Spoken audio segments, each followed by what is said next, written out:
Hello all, welcome to Andhrajaika YouTube channel once again. ఈ వీడియో చూస్తున్న అమ్మలక్కలకు అన్నదమ్మలకు మాటిస్తున్నా, మీరు తప్పకుండా మిర్చి పౌడర్ ఎలా తయారు చేసుకోవాలో నేర్చుకుంటారు ఈ వీడియోతో. చలో మరి మొదలు పెడదామా. ముందుగా 1 kg ఎండు మిరపకాయలు తీసుకొని మంచి ఎండగా ఉన్న ప్లేస్లో క్లాత్ పరిచి ఎండడానికి పెట్టండి. నేనైతే 2 days ఎండబెట్టాను. సో ఇదిగో మిరపకాయలు అట్లా గాలికి అయితే వదిలేకండి. ఏమైనా దాని మీద క్లాత్ అది పరిస్తే మిరపకాయలు ఎగిరిపోకుండా ఉంటాయి.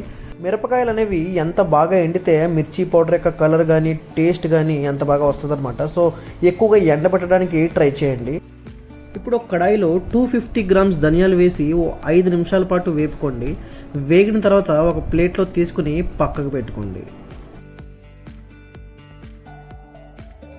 ధనియాలు వేగిన తర్వాత కడాయిలో 100 గ్రాముల జీలకర్ర, 25 గ్రాముల ఆవాలు, 25 గ్రాముల మెంతులు, 50 గ్రాముల లవంగాలు, 50 గ్రాముల యాలకులు, 50 గ్రాముల దాల్చిన చెక్క వేసి 3 నిమిషాల పాటు వేపుకోండి. అదే కడాయిలో 50 గ్రాముల గసగసాలు కూడా వేసి ఇంకో 2 నిమిషాల పాటు వేపుకొని తర్వాత ముందుగా వేపుకున్న ధనియాలతో కలిపి పక్కన పెట్టి చల్లారనివ్వండి.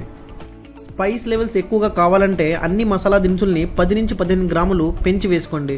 కానీ ఆవాలు మెంతులు తక్కువ వేయడానికి ట్రై చేయండి. ఇవి ఎక్కువగా వేస్తే కారం చేదుగా అయ్యే అవకాశాలు ఎక్కువగా ఉన్నాయి.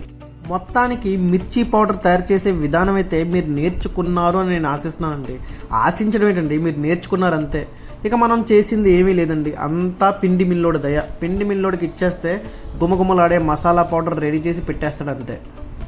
ఫైనల్గా మిర్చి పౌడర్ అయితే రెడీ అయిపోయిందండి. మొత్తం 1.4 kg మిర్చి పౌడర్ అయితే వచ్చింది.